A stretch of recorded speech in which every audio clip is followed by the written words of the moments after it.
mitigasi sedini mungkin untuk meminimalisasi risiko. Sudarlun, para pejabat dari 3 lembaga permasyarakatan serta Balai Permasyarakatan Loksmawe dan Kantor Imigrasi Loksmawe Rabu 26 Januari 2022 mengikuti deklarasi janji kinerja dan penandatanganan komitmen bersama pembangunan zona integritas menuju wilayah bebas korupsi atau WBK dan wilayah birokrasi bersih melayani atau WBBM untuk pejabat di 3 LP yakni LP kelas 2 Loksmawe, kelas 2B Biren dan LP kelas 2B Loksukun.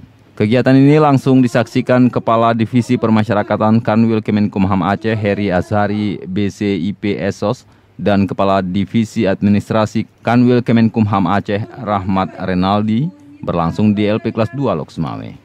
Kepala Divisi Administrasi Kanwil Kemenkumham Aceh Rahmat Renaldi menjelaskan kegiatan ini merupakan arahan pimpinan pusat yang harus dilaksanakan secara berjenjang. Dijelaskannya, janji kinerja ini harus dilaksanakan sebagai implementasi program dari kegiatan wilayah kerja masing-masing, serta sebagai alat kendali dan monitoring dalam melaksanakan aktivitas.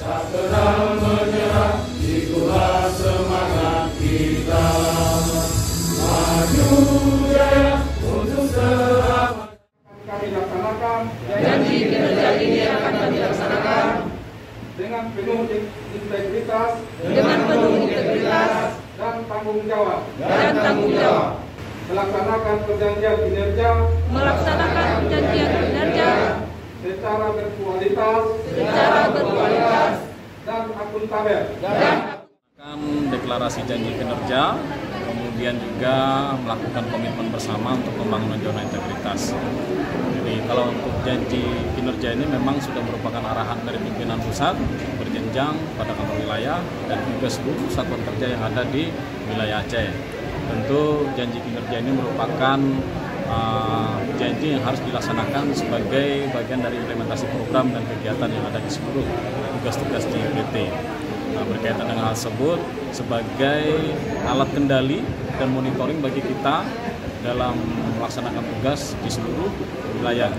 Nah, dengan adanya janji kinerja ini juga merupakan sebuah komitmen yang harus dilaksanakan oleh seluruh jajaran, karena jika itu tidak dilaksanakan berdasarkan target-target kinerja, maka akan mengganggu program yang akan kita sudah canangkan di dalam pelaksanaan 1 tahun, khususnya di tahun 2022.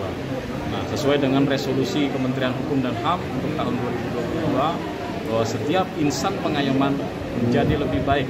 Nah, tagline ini yang menjadi dasar ketika kita harus melaksanakan janji kinerja ini di awal tahun sudah kita canangkan, agar tidak lepas dari koridor ketentuan yang sudah ditetapkan seperti itu.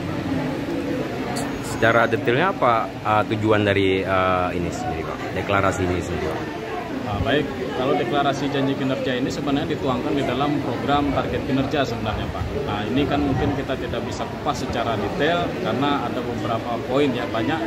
Namun demikian contoh misalnya ketika di dalam pelaksanaan pembinaan narapidana, contoh misalnya rehabilitasi bagi narapidana yang terkait kasus narkoba misalnya.